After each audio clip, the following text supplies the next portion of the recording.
For 14 mornings, I replaced breakfast with one green smoothie, and by day 3, something I did not expect started happening. Not to my waistline, to my brain.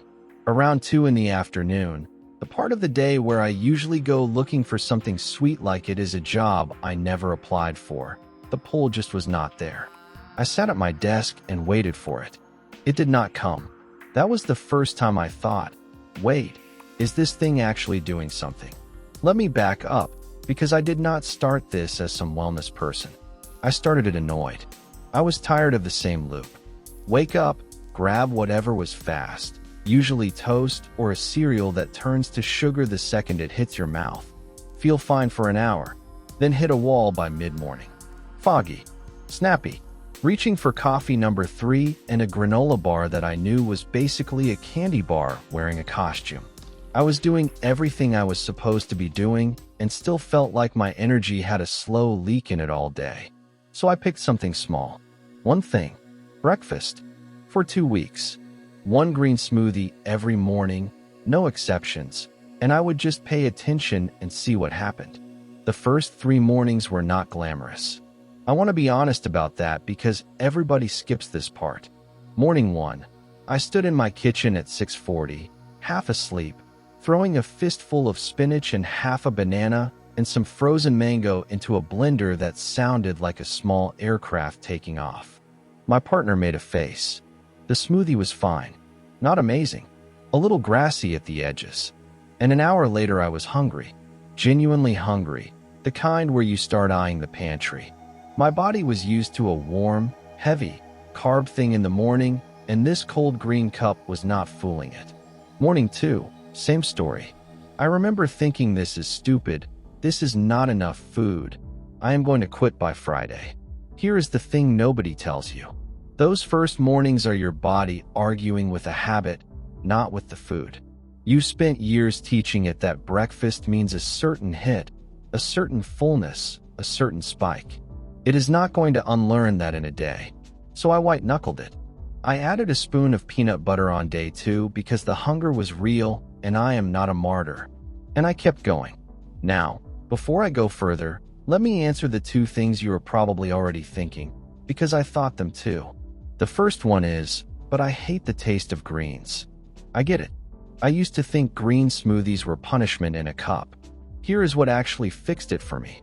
Spinach basically has no taste once there is fruit and something creamy in there. It just turns the color green and disappears. Kale is stronger, so if you are new to this, do not start with kale. Start with a small handful of baby spinach and lean on frozen banana and berries to carry the flavor. You are not making a salad you drink. You are making something sweet and cold that happens to have vegetables hiding inside it. Once I understood that, the whole thing stopped feeling like a chore. The second objection is the big one. I do not have time in the morning. Neither do I. I have a job and a house and a brain that does not fully switch on until 9. So here's the trick that made this survive real life. On Sunday, I put spinach, banana, and berries into little freezer bags or containers, 1 for each morning. 5 of them, lined up. In the morning, I dump 1 bag in the blender, add water, and press the button. It takes 90 seconds and 0 decisions. The reason most healthy habits die is not lack of willpower. It is friction. Every choice you have to make at 6:40 in the morning is a chance to say forget it. So I remove the choices.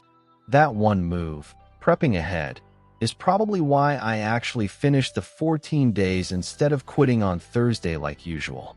Then day 3 showed up and the afternoon thing happened. The craving that just quietly did not arrive. And day 4 backed it up. I noticed I was not thinking about food between meals. That was the surprise. It was not that I was fighting cravings and winning. There was nothing to fight. The noise had turned down. For a lot of us, that constant background hum of what am I going to eat next is so normal we do not even hear it anymore until it stops. Mine stopped, or at least got a lot quieter, and the silence was loud. I have a theory about why, and I want to be careful here because I am not a doctor and I am not going to promise you anything. But from what I have read and what I felt, when your morning is mostly fast sugar and refined stuff, You get a big rise and then a big drop, and that drop is what sends you hunting for the next quick fix a couple hours later.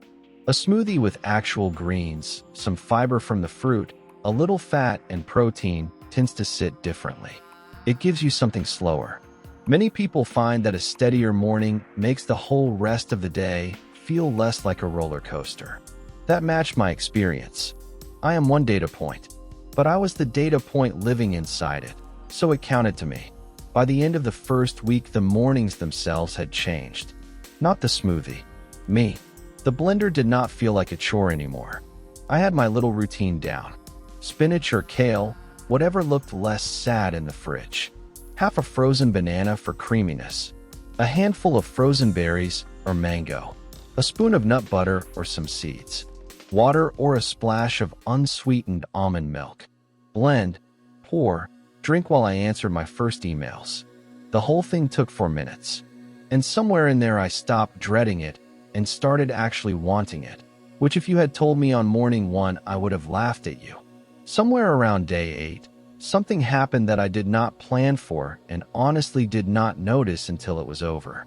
There is a vending machine on the second floor at my office, the one by the elevators, and for years it and I have had a standing appointment around 3 in the afternoon. Same button, same crinkly bag. That day I walked right past it to grab water and did not even slow down.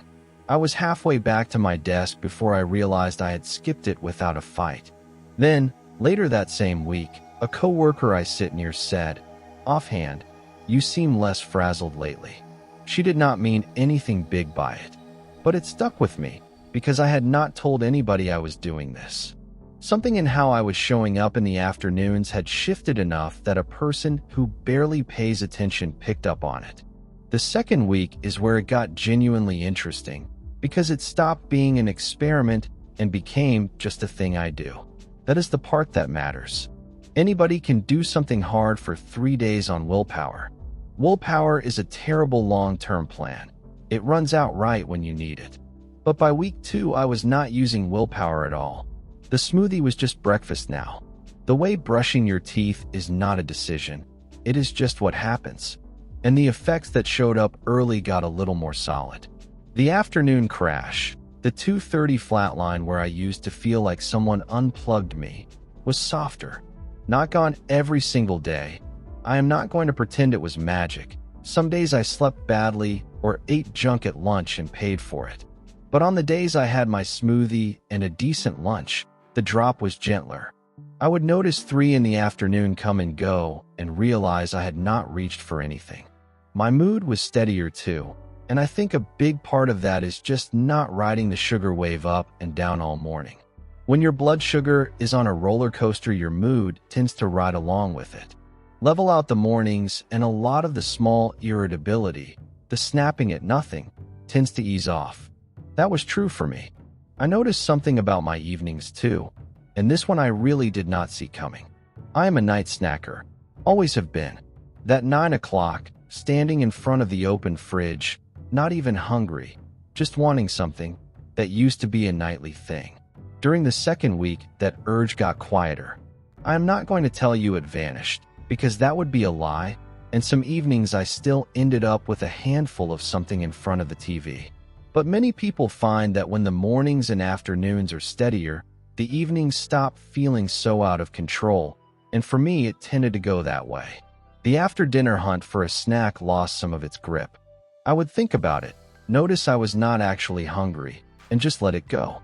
That never used to happen. The other thing that surprised me was how it changed what I wanted later in the day. This is the part one did not see coming at all.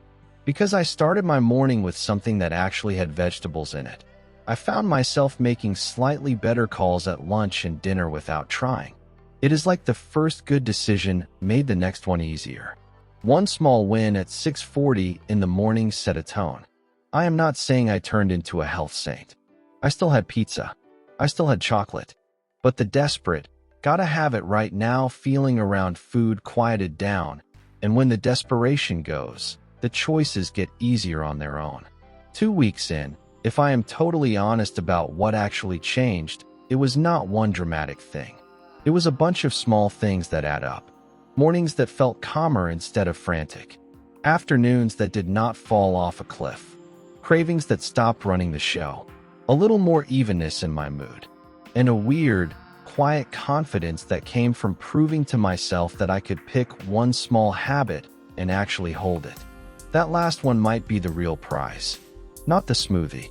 The proof that change does not have to be some giant overhaul you dread. It can be 4 minutes in a blender. So let me hand you the actual thing, because I hate videos that describe a result and never tell you how. Here is the shape of what worked for me, and you can bend it however you like. Start with a big handful of leafy greens. Spinach is the gentlest if you are new to this. You honestly will not taste it much. Add half a banana. Frozen is better because it makes everything thick and cold and creamy. Add about a cup of another fruit you like. Berries and mango are my go-tos. Then, and please do not skip this part, add something with a little fat or protein. A spoon of peanut or almond butter, a scoop of plain yogurt, some chia or flax seeds, whatever you have. That is what keeps you full past 9:30, so you do not end up hating your life like I did on morning one. Pour in enough water or unsweetened milk to blend, and that is it. If you want the guesswork taken out of it, someone put together a free smoothie plan with recipes built around exactly this idea, keeping you full and steady in the morning, and it is linked down in the description. No pressure at all. The recipe I just gave you is genuinely enough to start tomorrow. The plan is just there if you would rather have it mapped out for you. Here is what I really want you to take from my 2 weeks. You were never lazy. You were never the person with no discipline.